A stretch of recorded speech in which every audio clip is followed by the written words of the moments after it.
Alô, amigos e amigas, fãs de Elvis Presley, seguindo o projeto audiobook do livro Elvis e Eu, de Priscila Beaulier. Você sabe, no vídeo anterior você teve acesso à narrativa, ao áudio do capítulo 1. Hoje, com enorme prazer, eu trago o capítulo 2 e eu peço ao amigo ou à amiga para se preparar, porque é um capítulo bastante longo, com mais de 1 hora de duração. Então eu deixei para postar agora, à noite, porque você pode procurar um cantinho aconchegante da sua casa, até mesmo na hora que você for dormir. Então você vai pegar o seu celular, esta é a minha dica. Vai colocar o fone, então você coloca os fones e feche os olhos e a sua imaginação deixe-se levar pela narrativa. Eu fiz uma narrativa bastante tranquila, arredondei bastante as palavras, para que você entre na história de amor de Priscila e Elvis, esse conto de fadas, você tenha uma imersão na história, ok? Então, amigos e amigas, depois da vinheta, o capítulo número 2. Elvis e Eu, capítulo 2. Era o ano de 1956. Eu morava com minha família na base Bergstrom, na Força Aérea, em Austin, Texas, onde meu pai, então capitão Joseph Paul Beaulier, um oficial de carreira, estava estacionado. Ele chegou tarde para o jantar e me entregou um disco. Não sei nada sobre esse tal de Elvis, mas deve ser muito especial, comentou ele. Entrei na fila com metade da força aérea para comprar esse disco no reembolsável. Todo mundo está querendo. Coloquei o disco na vitrola e ouvi o rock Blue Suede Shoes. O disco chamava-se Elvis Presley, era o seu primeiro lançamento. Como quase todos os jovens dos Estados Unidos, eu gostava de Elvis, embora não com o fanatismo de muitas de minhas amigas na escola secundária Del Valle. Todas tinham camisas de Elvis, chapéus de Elvis e meias soquetes de Elvis, além de batons em cores como Hound Dog orange e Heartbreak Pink. Elvis estava em toda parte, nas figurinhas de goma de mascar e em bermudas, em diários e carteiras, em fotografias que brilhavam no escuro. Os garotos na escola começavam a tentar parecer com ele, com os cabelos penteados para trás, com muita gomalina, costeletas compridas e golas levantadas. Havia uma garota tão louca por Elvis que dirigia o seu fã-clube local. Ela disse que eu poderia ingressar por 25 cents, o preço de um livro que encomendara para mim pelo reembolso postal. Ao recebê-lo, fiquei chocada ao deparar com uma fotografia de Elvis autografando os seios de duas garotas. Um ato sem precedentes na ocasião. E depois o vi na televisão no stage show de Jimmy e Tommy Dorsey. Ele era sensual e bonito, olhos profundos e meditativos, lábios espichados, sorriso insinuante. Ele avançou para o microfone, abriu as pernas, inclinou-se para trás e dedilhou a guitarra. Pôs-se a cantar com extrema confiança, remexendo o corpo numa sensualidade desenfreada. Contra a vontade, eu me sentia atraída. Algumas pessoas na audiência adulta não se mostraram muito entusiasmadas. Não demorou muito para que suas apresentações fossem rotuladas de obscenas. Minha mãe declarou de forma taxativa que ele era uma péssima influência sobre as adolescentes, e acrescentou: Ele desperta coisas nas moças que deveriam ficar adormecidas. Se houvesse uma marcha das mães contra Elvis Presley, eu estaria na primeira fila.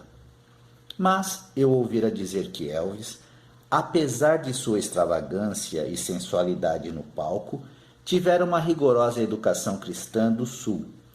Era um garoto do interior que não fumava nem bebia, que amava e honrava os pais e que tratava todos os adultos como senhor ou senhora.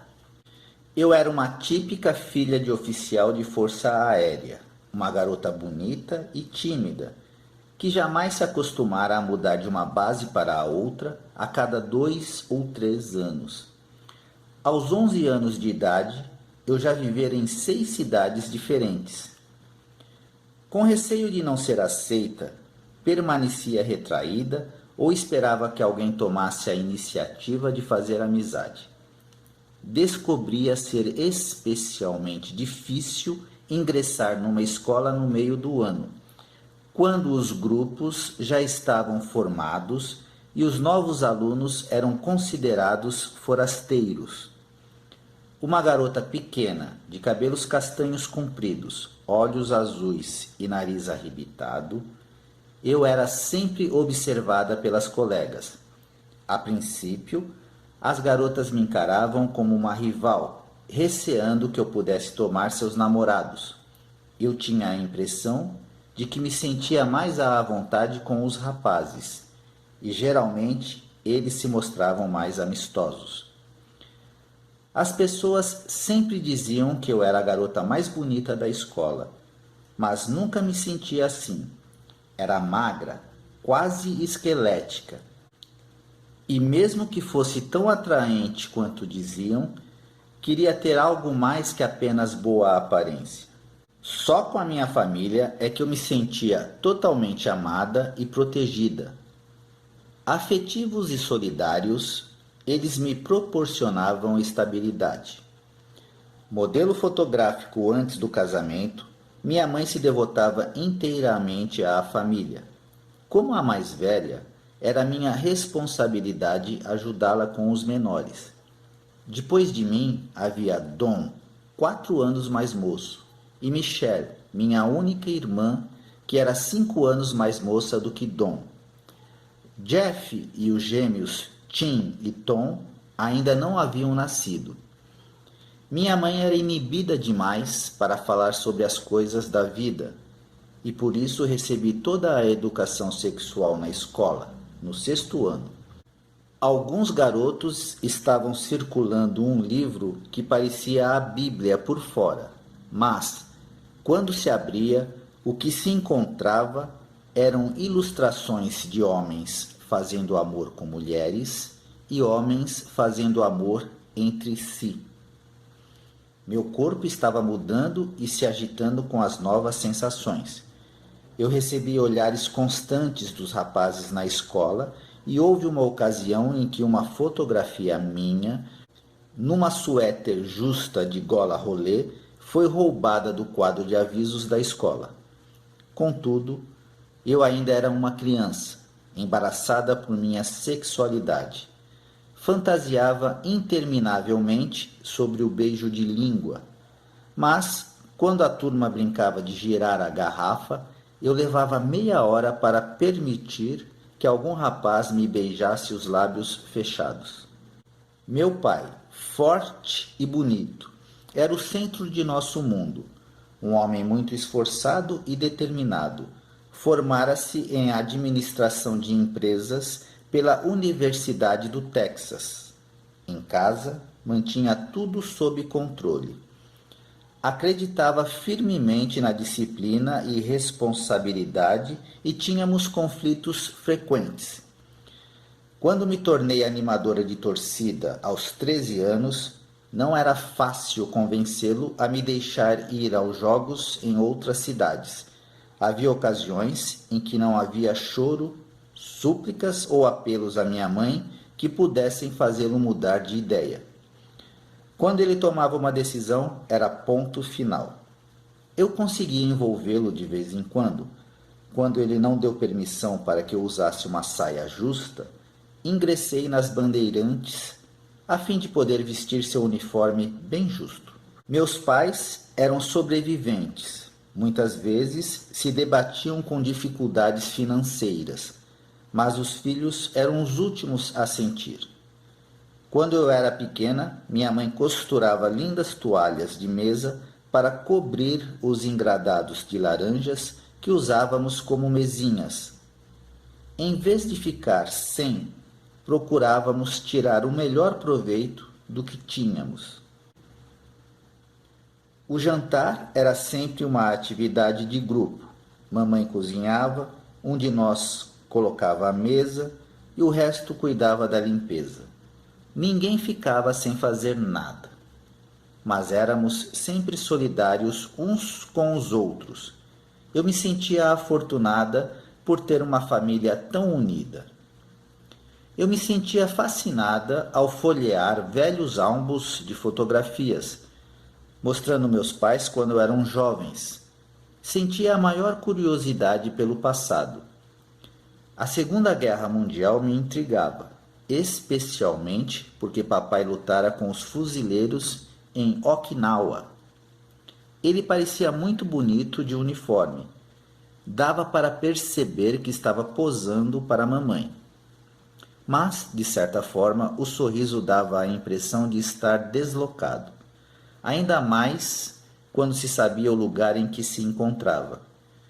Quando eu lia o bilhete no verso da foto, sobre o quanto ele sentia saudade de mamãe, meus olhos sempre se enchiam de lágrimas. Vasculhando os guardados da família, deparei com uma pequena caixa de madeira.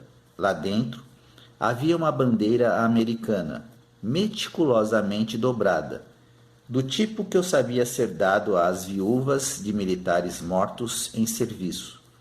Havia também uma fotografia de mamãe enlaçando um estranho com um bebê em seu colo. No verso estava inscrito: Mamãe, Papai e Priscila. Eu descobrira uma família secreta. Sentindo-me traída, fui correndo para telefonar para minha mãe, que se encontrava numa festa nas proximidades. Poucos minutos depois, estava em seus braços, chorando, enquanto ela me acalmava e explicava que eu tinha 6 meses de idade quando meu verdadeiro pai, Tenente James Wagner, um lindo piloto da Marinha, morrera num acidente de avião ao voltar para casa em licença. 2 anos e meio depois, ela casara com Paul Bollier, que me adotara e sempre me amara como se eu fosse sua própria filha. Mamãe sugeriu que eu não revelasse a descoberta a meus irmãos. Achava que poderia ser um risco para a intimidade da família. Mas o fato é que, quando se tornou conhecido, não teve qualquer efeito sobre os nossos sentimentos. Ela me deu um medalhão de ouro que ganhara de presente de meu pai. Eu adorava esse medalhão e usei-o por muitos anos, fantasiando que meu pai morrera como um grande herói. Em momentos de angústia emocional e solidão, ele se tornava meu anjo da guarda. Ao final do ano, eu fora indicada para concorrer ao título de rainha da escola. Foi a minha primeira experiência de política e competição, particularmente difícil porque eu disputava contra Pam Rondefort, minha melhor amiga. Cada uma tinha um gerente de campanha, que nos apresentava de casa em casa. Meu gerente tentava persuadir cada pessoa a votar em mim e doar 5 cents ou mais por voto para um fundo da escola. Eu tinha certeza de que a competição poria em risco minha amizade com Pam, que para mim era mais importante do que vencer. Pensei em largar tudo, mas concluí que não poderia decepcionar meus pais ou meus partidários. Enquanto mamãe procurava um vestido para eu usar na coroação, papai insistia para que eu decorasse o discurso de aceitação do título. Era o último dia da votação e começou a circular um rumor de que os avós de Pam haviam dado uma nota de $100 para a compra de votos. Meus pais ficaram desapontados. Não havia possibilidade de entrarem com tanto dinheiro e não o fariam mesmo que pudessem, por uma questão de princípio. Na noite em que anunciaram a vencedora, eu vesti uma roupa nova, azul turquesa, de tule, sem alças, que coçava tanto que me sentia ansiosa em tirá-la. Sentei ao lado de Pan no palanque do enorme auditório da escola. Podia ver que meus pais exibiam expressões felizes e confiantes, mas tinha certeza de que eles acabariam desolados. A diretora avançou para o pódio, e agora ela fez uma pausa, a fim de aumentar o suspense. Chegou o momento pelo qual todos esperavam. A culminação de um mês de campanha por nossas duas lindas concorrentes, Priscila Beaulieu. Todos os olhos se viraram em minha direção. Eu corei e olhei para Pan. E Pan Rutherford. Nossos olhos se encontraram por um momento breve e tenso. A nova rainha da escola secundária Del Valle é... Seguiu-se um ressoar de tambores. Priscila Beaulieu. A audiência pôs-se a aplaudir freneticamente. Eu estava em choque. Chamada ao palco para fazer meu discurso, fiquei desesperada, porque não tinha nenhum preparado. Tinha certeza de que ia perder. Não me dera ao trabalho de escrever alguma coisa. Fui andando até o pódio trêmula. Olhei para o auditório apinhado. Tudo o que podia ver era o rosto de meu pai, cada vez mais desapontado ao perceber que eu nada tinha para dizer. Quando finalmente falei, foi para pedir desculpa. Senhoras e senhores, sinto muito, balbuciei. Não estou preparada para fazer um discurso, já que não esperava vencer. Mas muito obrigada a todos por terem votado em mim. Farei o melhor possível. Uma pausa e acrescentei, olhando para meu pai. Desculpe, papai. Fiquei surpresa quando a audiência graciosamente aplaudiu, mas ainda tinha de enfrentar meu pai e ouvi-lo dizer: eu não falei? Ser eleita a rainha da escola foi uma vitória entre doce e amarga, porque a intimidade que Pan e eu outrora partilhávamos acabou. De qualquer forma, a coroa simbolizava um sentimento desconhecido e maravilhoso, a aceitação. Minha tranquilidade recém-encontrada terminou abruptamente quando meu pai anunciou que estava sendo transferido para Wiesbaden, na Alemanha Ocidental. Fiquei desesperada. A Alemanha era no outro lado do mundo. Todos os meus medos voltaram. Meu primeiro pensamento foi: o que vou fazer com meus amigos? Falei com mamãe, que se mostrou compreensiva, mas lembrou que estávamos na Força Aérea e a mudança era uma parte inevitável de nossas vidas. Concluí a primeira parte do curso secundário. Jeff nasceu e nos despedimos dos vizinhos e amigos. Todos prometeram escrever ou telefonar, mas eu sabia que isso dificilmente aconteceria, pois recordava promessas similares anteriores. Minha amiga Angela me disse, em tom de brincadeira, que Elvis Presley estava fazendo o serviço militar em Bad Nauheim, Alemanha Ocidental. Já pensou nisso? Você estará no mesmo país que Elvis Presley. Examinamos um mapa e descobrimos que Bad Nauheim ficava perto de Wiesbaden e comentei: vou até lá para conhecer Elvis. Nós rimos, nos abraçamos e despedimos. O voo de 15 horas para a Alemanha Ocidental pareceu interminável. mas finalmente chegamos à linda e antiga cidade de Wiesbaden, sede da Força Aérea dos Estados Unidos na Europa. Fomos nos hospedar no Hotel Helena, um prédio enorme e venerável na rua principal. Depois de 3 meses, a vida no hotel estava muito cara e começamos a procurar uma casa para alugar.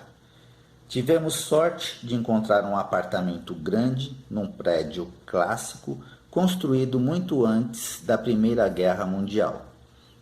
Mudamos logo depois e notamos que todos os outros apartamentos estavam alugados para moças solteiras.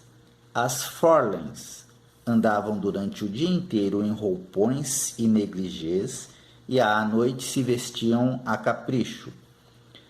Assim que aprendemos um pouco de alemão, compreendemos que, embora a pensão fosse bastante discreta, estávamos vivendo num bordel. Era impossível mudar, pois havia uma escassez de moradias. Mas o local em nada contribuiu para meu ajustamento. Não apenas estava isolada das outras famílias americanas, mas também havia a barreira da língua. Já estava acostumada a mudar de escola com frequência, mas um país estrangeiro apresentava problemas inteiramente novos. E o principal era o fato de não ter ninguém com quem pudesse partilhar meus pensamentos. Comecei a sentir que a minha vida parara por completo. Setembro chegou e as aulas começaram. Mais uma vez eu era a garota nova. Não era mais popular e segura como me sentira na Dell. Havia um lugar chamado Eagles Club, onde as famílias dos militares americanos costumavam fazer refeições e se encontrar socialmente.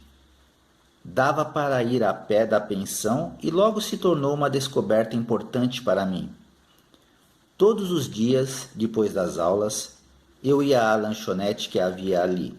Ficava escutando a vitrola automática e escrevia cartas para minhas amigas em Austin, dizendo como sentia saudade de todo mundo. Desmanchando-me em lágrimas, gastava minha mesada tocando as músicas mais populares nos Estados Unidos, como Venus, de Frank Avalon, e All Have to Do Is Dream, dos Everly Brothers. Numa tarde quente de verão, eu estava sentada ali com meu irmão Don, quando notei um homem bonito, na casa dos 20 anos, que não tirava os olhos de mim. Já ouvira me observando antes, mas nunca lhe prestara qualquer atenção. Desta vez, porém, ele se levantou e aproximou-se de mim, apresentando-se como Curry Grant, e perguntou meu nome. Priscilla Bollier, respondi, imediatamente desconfiada, pois ele era muito mais velho. Ele perguntou de que lugar dos Estados Unidos eu vinha, se estava gostando da Alemanha e se apreciava Elvis Presley. Claro, respondi, rindo. Quem não gosta dele? Sou grande amigo de Elvis. Minha mulher e eu estamos sempre indo à casa dele. Não gostaria de nos acompanhar uma noite? Despreparada para um convite tão extraordinário, eu me senti ainda mais cética e cautelosa, e declarei que teria de pedir permissão a meus pais. Durante as 2 semanas seguintes, Curry conheceu meus pais. Ele estava também na Força Aérea e papai verificou suas credenciais, descobrindo que conhecia seu comandante. Isso pareceu romper o gelo entre os dois. Curry garantiu a papai que eu seria devidamente vigiada quando visitássemos Elvis, que vivia numa casa perto da base em Bad Nauheim. Vasculhei meu armário na noite marcada, tentando encontrar uma roupa apropriada. Nada parecia bastante elegante para um encontro com Elvis Presley. Acabei escolhendo um vestido branco e azul, sapatos e meias brancas. Contemplando-me no espelho, achei que estava atraente, mas estava convencida de que não causaria qualquer impressão em Elvis, já que tinha apenas 14 anos. Curry Grant apareceu às 8 horas em companhia de sua atraente esposa, Carol. Ansiosa, mal falei com qualquer dos dois durante a viagem de carro de 45 minutos. Entramos na cidadezinha de Bad Nauheim, com suas ruas estreitas, calçamento de pedras, casas feias e antigas. Eu me mantinha atenta, à espera de avistar o que presumia ser a enorme mansão de Elvis. Em vez disso, Curry parou o carro diante de uma casa de aparência comum, de 3 andares, com uma cerca de madeira branca. Havia uma placa em alemão no portão que avisava: autógrafos somente entre 7 e 8 horas da noite. Embora já passasse de 8 horas, havia um grupo grande de moças alemãs por ali, expectantes. Quando interroguei Curry a respeito, ele explicou que sempre havia muitas fãs na frente da casa, esperando por um vislumbre de Elvis. Segui Curry pelo portão e subimos pelo pequeno caminho até a casa. Fomos recebidos por Vernon Presley, o pai de Elvis, um homem alto, atraente, de cabelos grisalhos, que nos levou por um corredor comprido até a sala de estar, de onde eu podia ouvir Brenda Lee na vitrola cantando Sweet Nothing. A sala simples, quase insípida, estava cheia de pessoas, mas avistei Elvis no mesmo instante. Era mais bonito do que parecia nos filmes, mais jovem e com uma aparência mais vulnerável, os cabelos bem curtos de soldado. Estava à paisana, com uma suéter vermelha e calça castanha amarelada, sentado com a perna por cima do braço de uma poltrona grande, com um charuto pendendo dos lábios. Quando Curry me levou em sua direção, Elvis levantou-se e sorriu. Ora, ora, o que temos aqui? Disse ele. Não falei nada. Não podia. Só tinha condição de fitá-lo fixamente. Elvis, disse Curry, esta é Priscilla Beaulieu, a garota de quem lhe falei. Trocamos um aperto de mão e ele disse: Oi, sou Elvis Presley. Depois houve um silêncio entre nós, até que Elvis convidou-me a sentar ao seu lado, e Curry afastou-se. Está na escola? Perguntou Elvis. Estou. E está no começo ou no final da escola secundária? Corei e não respondi, não querendo revelar que estava apenas no 9º ano. E então, insistiu Elvis, estou no 9º. Ele ficou confuso. 9º o quê? 9º ano, balbuciei. 9º ano? Exclamou ele, rindo. Ora, você não passa de uma criança. Obrigada, respondi bruscamente, pois nem mesmo Elvis Presley tinha o direito de me falar assim. Parece que a garotinha não é fácil, comentou ele, rindo de novo, divertido com a minha reação. Elvis me presenteou com seu sorriso encantador e todo o meu ressentimento se derreteu. Conversamos mais um pouco. Depois, Elvis levantou-se, foi para o piano e sentou-se. A sala ficou em silêncio. Todos os olhos se fixaram nele. Elvis cantou Rags to Riches e Are You Lonesome Tonight? E depois, com os amigos cantando em harmonia, End of the Rainbow.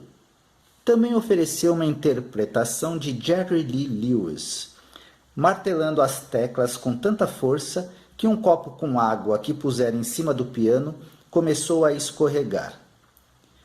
Quando Elvis o pegou sem perder uma nota da canção, todos riram e aplaudiram, menos eu. Eu estava nervosa. Olhei ao redor e vi um pôster intimidativo, em tamanho natural, de Brigitte Bardot, seminua, preso na parede. Ela era a última pessoa que eu queria ver, com seu corpo sedutor, lábios espichados e cabelos desgrenhados. Imaginando o gosto de Elvis em mulheres, eu me senti muito jovem e deslocada. Levantei os olhos e deparei com Elvis tentando atrair a minha atenção. Percebi que quanto menos reação demonstrava, mais ele passava a cantar só para mim. Mas não podia acreditar que Elvis Presley estava tentando me impressionar. Mais tarde, ele pediu-me que o acompanhasse até a cozinha, onde me apresentou à sua avó, Minnie Mae Presley, que estava no fogão, fritando bacon numa enorme panela. Sentamos à mesa e eu disse a Elvis que não estava com fome. Na verdade, sentia-me nervosa demais para comer. Você é a primeira garota dos Estados Unidos que encontro em muito tempo, disse ele, enquanto começava a devorar o primeiro de 5 imensos sanduíches de bacon, todos com mostarda. Quem é que a turma por lá está ouvindo? Soltei uma risada. Está brincando. Todo mundo ouve você. Elvis não ficou convencido. Fez-me uma porção de perguntas sobre Fabian e Rick Nelson. Comentou que estava preocupado com a aceitação das fãs quando voltasse aos Estados Unidos. Como estava ausente há algum tempo, não aparecia em espetáculos públicos nem em filmes, embora tivesse 5 músicas nas paradas de sucesso, todas gravadas antes de sua partida. Parecia que mal começáramos a conversar quando Curry entrou na cozinha e apontou para o relógio. Eu receara aquele momento. A noite correra muito depressa. Parecia que acabara de chegar e agora já tinha de ir embora. Elvis e eu mal começávamos a nos conhecer. Sentia-me como Cinderela, sabendo que toda a magia terminaria quando soasse o toque de recolher. Fiquei surpresa quando Elvis perguntou a Curry se eu poderia permanecer por mais algum tempo.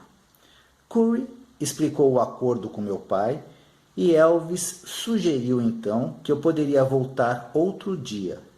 Embora fosse a coisa que eu mais queria no mundo, não acreditava que pudesse acontecer. O nevoeiro era tão denso na estrada durante a volta a Wiesbaden que só cheguei em casa às 2 horas da madrugada. Meus pais estavam acordados e quiseram saber tudo o que acontecera. Contei que Elvis era um cavalheiro, muito divertido, cantara para os amigos e eu adorara a noite. No dia seguinte, na escola, eu não consegui me concentrar. Os pensamentos fixaram-se exclusivamente em Elvis. Tentei recordar todas as palavras que ele me dissera, cada canção que cantara, cada expressão em seus olhos ao me fitar, reconstituir interminavelmente nossa conversa. Seu charme era fascinante. Não contei a ninguém. Quem poderia acreditar que eu estivera com Elvis Presley na noite anterior? Esperava nunca mais ter notícias dele. Poucos dias depois, no entanto, o telefone tocou. Era Curry. Disse que acabara de receber um telefonema de Elvis, querendo saber se ele poderia me levar de novo à sua casa naquela noite. Fiquei extasiada. Está falando sério, Curry? Ele quer mesmo me ver? Por quê? Quando ele ligou? Incapaz de responder a todas as minhas perguntas ansiosas, Curry limitou-se a dizer calmamente: Você quer que eu fale com seu pai? Meus pais se mostraram tão surpresos quanto eu. Relutantes, aceitaram o pedido de Curry. A visita foi muito parecida com a anterior. Uma conversa descontraída, Elvis tocando piano e cantando, todos comendo os pratos prediletos da avó. Mais tarde, porém, depois que terminou de cantar, Elvis me procurou e disse: Quero ficar a sós com você, Priscila. Estávamos frente a frente, fitando-nos nos olhos. Dei uma olhada ao redor, não havia mais ninguém por ali. Estamos a sós, murmurei nervosamente. Ele chegou mais perto, encostando-me na parede, sussurrando: realmente a sós. Não quer subir para o meu quarto? O convite me deixou em pânico. O quarto? Até aquele momento, não me passara pela cabeça que Elvis Presley pudesse estar interessado em mim sexualmente. Ele podia ter qualquer mulher do mundo. Por que haveria de me querer? Não precisa ficar com medo, meu bem. Enquanto falava, ele me alisava os cabelos. Juro que não farei nada para prejudicá-la. Ele parecia absolutamente sincero. Vou tratá-la como uma irmã. Afogueada e confusa, desviei os olhos. Por favor, parada ali, fitando-o nos olhos, eu me sentia atraída, quase contra a minha vontade. Acreditava nele. Não era difícil acreditar. Descobri-la àquela altura que suas intenções eram afetuosas e sinceras. Os momentos passavam e eu ainda não era capaz de fazer coisa alguma, mas acabei acenando com a cabeça e murmurei: está bem. Ele pegou-me a mão e levou-me para a escada, murmurando qual era o seu quarto e acrescentando: vá na frente e eu irei ao seu encontro dentro de alguns minutos. Será melhor assim. Elvis encaminhou-se para a cozinha enquanto eu subia a escada lentamente, especulando. O que ele exigiria de mim? O que esperava? Fiquei completamente a sós com ele pela primeira vez. Desde que o conheci, tenho sonhado com este momento, convencida de que nunca chegaria. Agora, estou no meio de uma realidade que jamais pensei que pudesse acontecer. Cheguei ao segundo andar e encontrei seu quarto. Era tão simples e impessoal quanto os outros cômodos da casa. Entrei e sentei emperdigada numa cadeira de encosto reto. E fiquei esperando. Como Elvis ainda não tivesse aparecido, depois de alguns minutos comecei a olhar ao redor. Era um quarto comum, sem nada de excepcional. Certamente não havia nada que indicasse ser o quarto de um famoso cantor de rock. Havia livros, uma coleção de discos, uniformes e botas. Havia também muitas cartas de garotas dos Estados Unidos na mesinha de cabeceira. Muitas eram de alguém chamada Anita. Elvis raramente mencionava Anita, mas todos sabiam que ele tinha uma namorada em casa. Senti vontade de ler as cartas, mas fiquei com medo de que ele me surpreendesse. Mais 20 minutos transcorreram antes que Elvis finalmente aparecesse. Ele entrou e tirou o casaco, ligou o rádio e sentou-se na cama. Eu mal olhava para ele, apavorada. Imaginava-o a me agarrar, jogar na cama, fazer amor. Em vez disso, falou suavemente. Por que não vem sentar ao meu lado? Relutei, mas ele se apressou em garantir que eu nada tinha a temer. Juro que gosto de você, Priscila. É uma presença revigorante. E é muito bom conversar com uma garota americana. Sinto falta disso. Fico meio solitário aqui. Sentei ao seu lado, sem dizer nada, mas comovida com seu ar vulnerável, um pouco infantil. Elvis disse que nosso relacionamento seria muito importante para ele e que precisava de mim. Era o mês de outubro e ele deveria retornar aos Estados Unidos dentro de 6 meses. Conhecia muitas garotas e não eram poucas as que vinham visitá-lo, como eu estava fazendo, mas nunca sentiram uma intimidade genuína com qualquer outra, como acontecia agora. Aninhei-me em seus braços, certa de que ele não se mostraria precipitado. Elvis abraçou-me, murmurando: gostaria que mamãe estivesse aqui para conhecer você. Ele suspirou e uma expressão transtornada surgiu em seu rosto. Ela gostaria de você tanto quanto eu gosto. Eu também gostaria de conhecê-la, sussurrei, comovida com sua sinceridade. Eu saberia depois que a mãe de Elvis, Gladys, era o grande amor de sua vida. Ela morrera a 14 de agosto de 1958, aos 46 anos de idade, de insuficiência cardíaca, depois de um longo padecimento com a hepatite aguda. Elvis comentou que a amava profundamente e sentia sua falta. Como temia voltar a Graceland, sabendo que não iria encontrá-la ali. Fora o seu presente para a mãe, uma propriedade que comprara por $100.000 um ano antes de sua morte. Elvis estava convencido de que a mãe renunciara a continuar a viver. Sua saúde começara a se deteriorar quando ele fora convocado. O amor que tinha por Vernon e Elvis era tão grande que nunca poderia suportar a perda de qualquer dos dois, e muitas vezes comentara que queria ser a primeira a morrer. Para Gladys, ingênua, a Alemanha ainda representava a guerra e o perigo.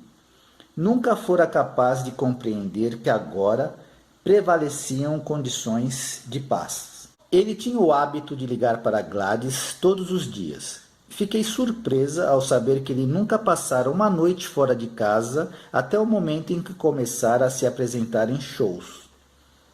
Ele me contou sobre a ocasião em que seu carro pegara fogo na estrada e mal conseguira escapar com vida. Embora estivesse a quilômetros de distância, Gladys sentara na cama abruptamente e gritara seu nome, o que demonstrava como era forte o vínculo intuitivo entre os dois. Sua preocupação com o bem-estar do filho era tão grande que passava as noites sem dormir quando ele se encontrava em excursão, até que recebia seu telefonema dizendo que estava bem. Quando fazia o treinamento básico no Fort Hood, Texas, Elvis alugara uma casa perto da base para Vernon, Gladys e a avó. Senti que a morte da mãe o afetara mais do que qualquer pessoa poderia compreender plenamente.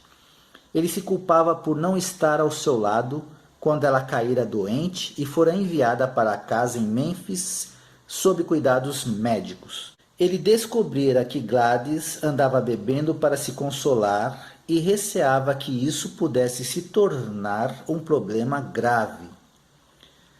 Por mais que a consolasse e garantisse que voltaria para sua companhia dentro de 18 meses, até mesmo suplicasse que o acompanhasse, o medo de Gladys de perder o filho único a levara à sepultura. A depressão profunda de Elvis pela morte de Gladys fora agravada por seu conflito mental em relação a Dee Stanley, a quem Vernon conhecera na Alemanha. Dee e seu pai haviam se tornado inseparáveis pouco depois da morte de Gladys, cedo demais para o gosto de Elvis.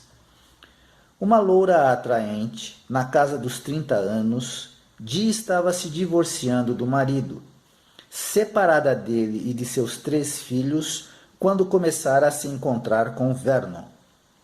A possibilidade do pai sequer conceber em substituir Gladys deixava Elvis transtornado.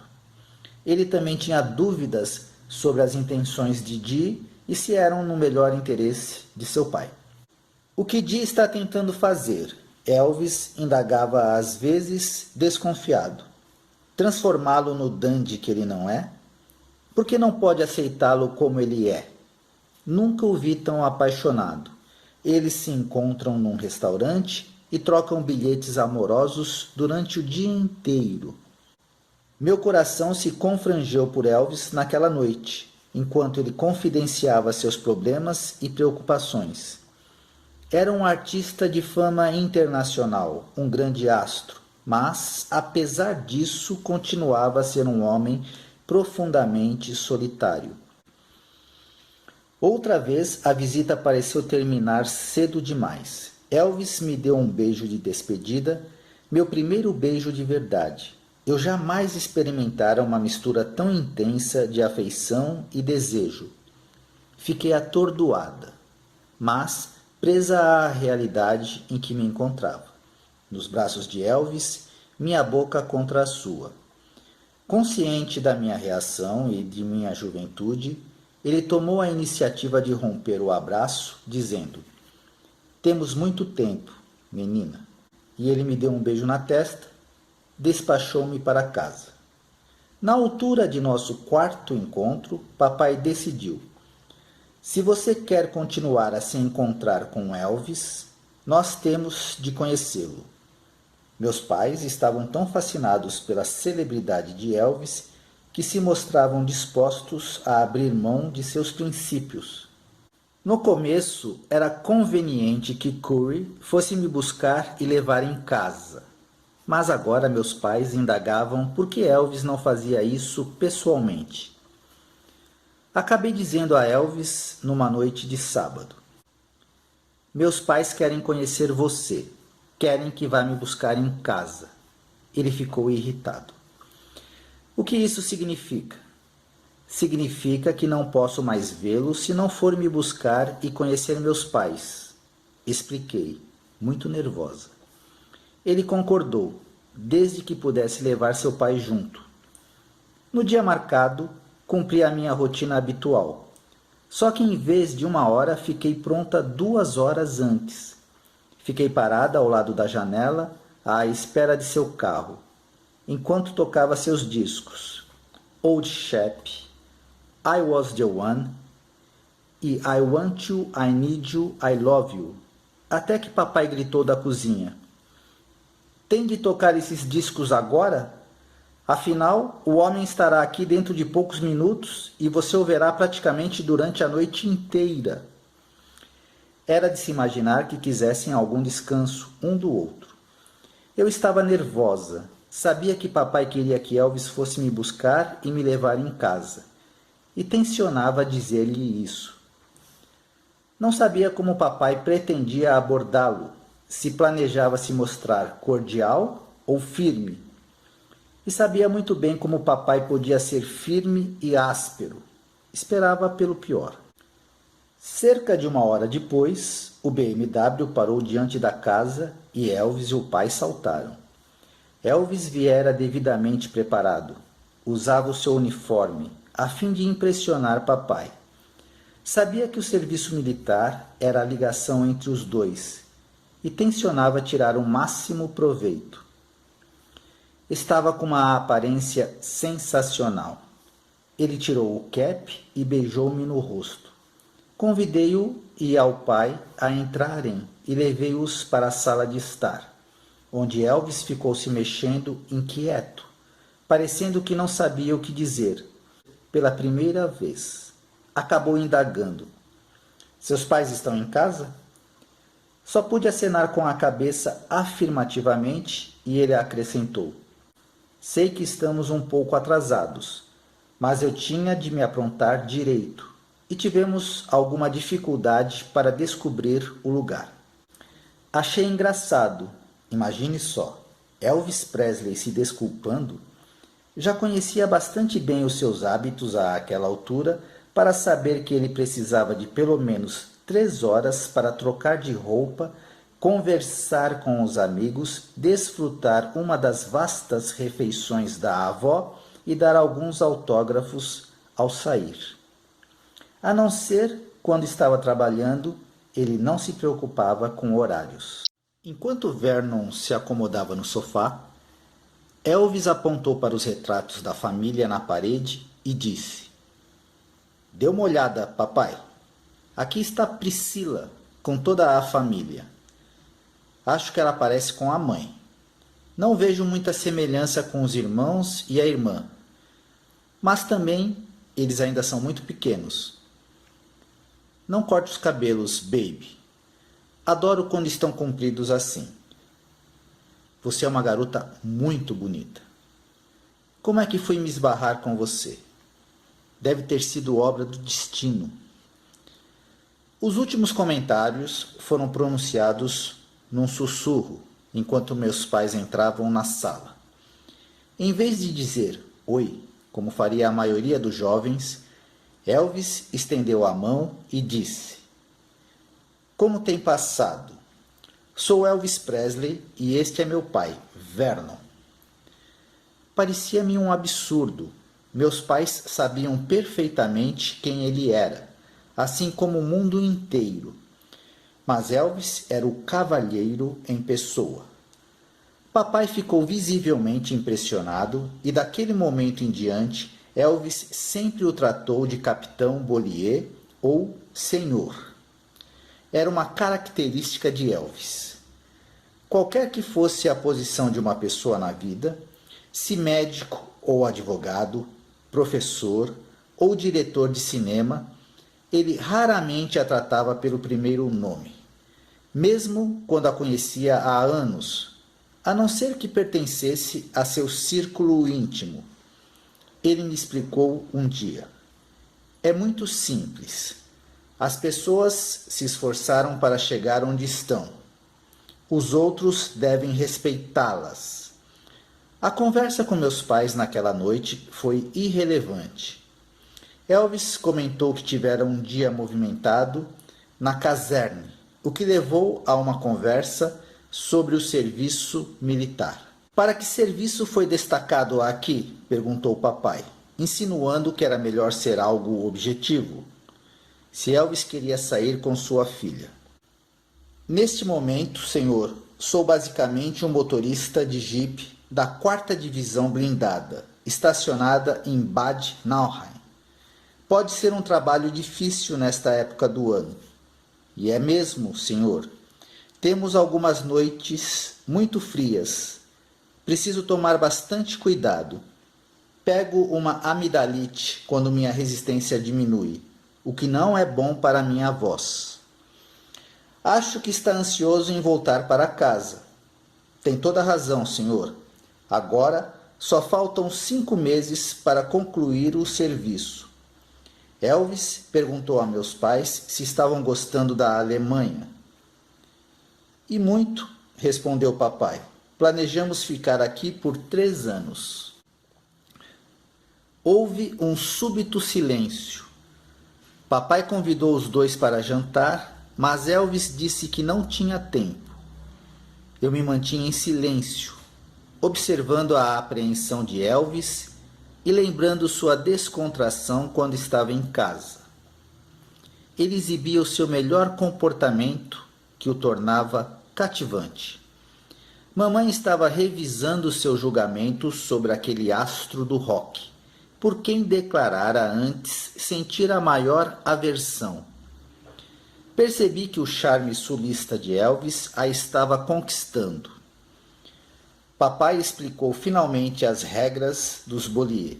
Se queria me ver, Elvis tinha de ir me buscar e levar em casa.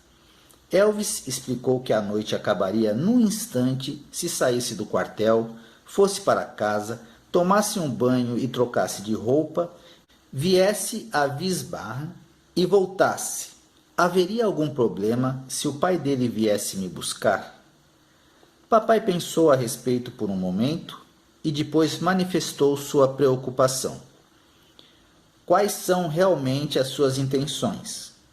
Vamos ser francos. Você é Elvis Presley. Tem todas as mulheres do mundo a seus pés. Por que esse interesse por minha filha? Tanto Elvis como Vernon foram apanhados desprevenidos.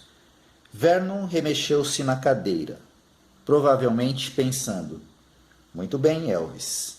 Quero ver como você vai sair dessa. Acontece, senhor, que gosto muito de sua filha, respondeu Elvis. Ela é bastante madura para as garotas da mesma idade e gosto de sua companhia. Não tem sido fácil para mim, longe de casa e tudo o mais. Sinto-me um pouco solitário. Acho que se pode dizer que preciso de alguém com quem conversar. Não se preocupe com Priscila, capitão. Cuidarei muito bem dela. A sinceridade de Elvis desarmou papai e encantou mamãe. Juntei-me a Elvis quando ele se levantou, pegou o cap e disse: E agora temos de ir, senhor. É um longo percurso. Foi imposta uma condição. Elvis deveria me trazer pessoalmente. Ele concordou, garantindo outra vez que eu seria muito bem cuidada. Havia uma porção de pessoas de sua família na casa.